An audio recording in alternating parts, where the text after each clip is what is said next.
waxaan jeclahay inaan galabta wax yaroo igu aadan aan ka iraahdo xiisada ka aloosan deegaankan Nugaaleed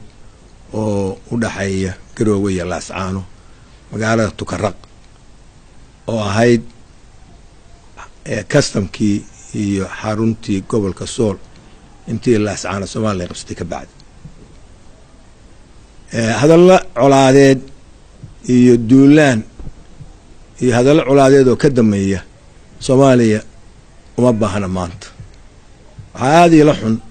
oo aan cambaaraynaya duulaanka bisha 8deedii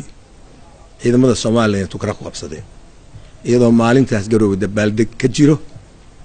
oo garoonkii diyaaradaha oo ugu horeeyay oo laamiya magaala madaxda Puntland laga furay oo mashruuc qiimo leh ah madaxweynihii Soomaaliya mudane Maxamed Cabdullaahi Farmaajo oo joogo oo lagu soo dhaweeyay loon ahna madaxweynaha sharciga ah oo Soomaaliya oo dhan loo aqoonsan yahay duulaankaas waxaan maqlay waxa sababay waxa loo qaatay siyaarada oo halka ku yimi provocation ama dandansi iyo tii wasiirkiisa qorsheynta Jamaal Maxamed Xasan oo ku tagay El Daahir iyo baran wadada laga sameeyay oo shacabka reer Puntland ay qaaraan ururiyeen ku dhisaayeen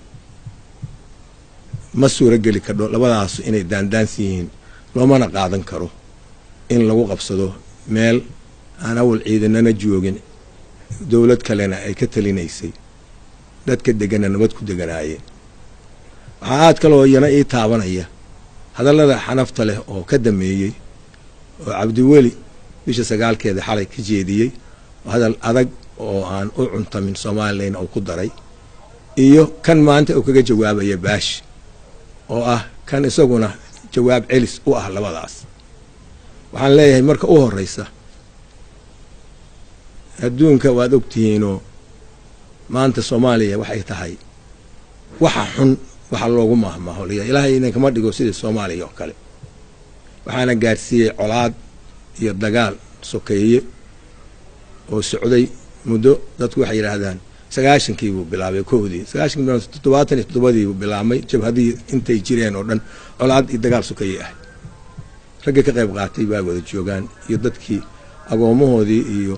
ku xoolo waayay meel ka barakacay meel bay tusay dagaal dame oo la ogaayay khasaare mooye faa'iido keen maayo dhibaatada Soomaaliya ka taaganna xal u heli maayo waad ogtihiin Soomaaliya meel nabad oo maamul ka socdo waxa ka jira Soomaaliland iyo Puntland kaliya ka jira koonfur madaxweynuhu hadda ka yimi wax ka taliya nimanka odayaasha maamulada ka dhisan wali kama hirgelin nidaam ay kaga nadiifiyaan qolooyinka ka soo horjeeda oo wadanka gudihiisa dhan ku baahsan kama ay nadiif labadii meelood oo iyagoo laba maamul kala ah iyagu gudahooda isdhexmar iyo ganacsi iyo wada shaqayn iyo safar sumarid iyo waxba ayaan ku rixin dadkii isfahmay iyo colaad yari iyo cilqab haduu la kala tirsan jiray oo aan sal lahayn laakiin perception iska ahaa iyo wax dad falkiyo siyaasad loola jeeday ay meesha ka baxeen in maanta colaad la soo celiyo wax meesha ku haboon ma waxaan marka u sheegayaa u soo jeedinaya marka u horeeya madaxweynaha dawladda Soomaaliland wadane Muuse Biixi oo maanta uu la joogo wakiilka qaramada midoobay Michael Keating oo beesha caalamka wakiilka ah hormuudna u ah inuu waan nabadeed meesha ka dhigo in soo jeedintiisa la aqbalo oo ciidamada meesha laga saaro labada hadal oo xanafta leh oo ay ku hadleen Cabdiweli iyo baasho ka dameeyay Cabdiweli ma oran karo argixisaan la dirirayo Soomaaliland baa taageero siinaysa waxay noo soo weerareen argixisaan la dirin naga jeeday Cabdiweli Cabdikixsan hore lama dirin haddana lama dirirayo dibna uma diriri doono waxa example inuu ku firan bishii March 2016 markii Garacad iyo godob jiraan iyo ayl ciidan kun ku dhow ay oo aad u hubaysan ay soo weerareen oo America uu joogay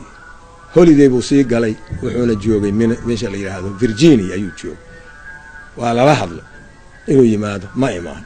dagaalkii markii dadkii shacabka ahaa iyo ciidamadii halkan joogay wixii la ururin karay la urushay oo la galay oo laga guulaystay cadowgii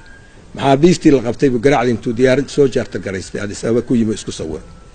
marka waaba nin isku noole nin loo hadalkiisa loo qaadan karo rasmi maaha waan ka xumahay inaan hadalkaas iraahdo sababtu waxa weeye Soomaaliland ana wali kuma aanan eedayn inay argaxiso taageerto iyadoo dad nabadeeda ka adkaatay dhulkooda wajiri ka dhaameela iska dibicsan oo ay maraan way jirtaa taas maba diraayo maba inkirayo markay maamulada miyiga meel walba ciidan ma joogo laakiin inta ay magaalooyinkooda iyo nabadgelyadooda ka adkaadeen marshacii hore ka samaysteen wali halkees kama dhicin arrintaas hadal meesha qabta ma ahay baashana wuxuu maanta kaga jawaabay oo edeb darrada ah iyaduna waa wax kale oo iyana hadde xusid mudan baashii Cabdiweli hadday wax tarayaan cagaare iyo meeshaan dagaalku ka socdo labadooda beerood dhowr iyo 10 sano isku laynayaan nabad ha ka dhigeen hadday wax tarayaan oo wali waan abil u jeediyo aan meel kasta maamul kasta ha ahaadee waa u furantahay inuu nin walba yimaado halkan oo nabadda ka qayb qaato hadday taagan tahay waxa ka qabteen bal iyaga ku imtixaamayeen wax ka qabteen intay colaad horanayaan Cabdiweli cidi ka yeeli mayso habar wax qabiil tolaay nina ka yeeli maayo xaggaasna wax laga yeeli anu labada shacabba ama dhinaca Soomaaliland ama dhinaca Puntland labadaba waa ogahay feelingkooda iyo dareenkooda ma rabaan colaad la dhex dhigo Soomaaliya arinteedu kuma xalismayso hub la isu qaato iyo meel la kala qabsado wada hadal bay ku xalismaysaa iyo mustaqbalka laga wada hadlo oo dariiqa sax ah la eego options badan baa furan dariiqo badan oo la maraa jira wax badan madaxaya ku jira oo la sameyn karo waxaas la sameynaya marka arintaas waxaan u soo jeedinayaa in kuwa haddan hadlayaana ay ka waantoobaan waxa kuwa ciidanka meesha keenana ay ka saaraan ciidankooda oo codsigaygaas iyo beesha caalamka oo dhan oo wakiilkoodii qaramada midowga uu joogo ay yeelaan ka saaraan wixii hore u jirayna laga wada hadlo oo la dhameystiro colaadda labada shacab aan wada isu gelin intaas aan anigu soo jeedinayaa waana abaar igu aadan labada dhinac waa aqaana labada dhinac waa ahay labada dhinac hay'ad midna waa ka soo shaqeeyay waan aqaana ehelna waa ku leeyahay kana waan joogaa nugaal meeshaan maanta anigu aan joogo iyo dadka halka degan waa hal family waa wax is wada dhalay iyo wax is wada degan waa wada degan yihiin miyi iyo magaalo wada degan yihiin colaadii mid gashan kale waa gelaysaa Cabdiweli biri haday dhamaato wuxuu joogaa muddo gaaban baa uga hadhay waqtigu joogay wuxuu qabtayna oo maanta uu ku keliyo doorasho dambeena ma jirto inta uu bi'iyay kitaabkiisa qoorta u suran yahay marka fidma anoo ka sugimayno dadka reer Puntland waliba nugaal joogana colaad iyo tolaay ayuu in gelin hadeeba ka waanto odayaasha dhaqankana iyo madaxa u gelin waxaan jirin waana mahadsantiin assalaamu calaykum waraxmatullaahi wabarakaatuh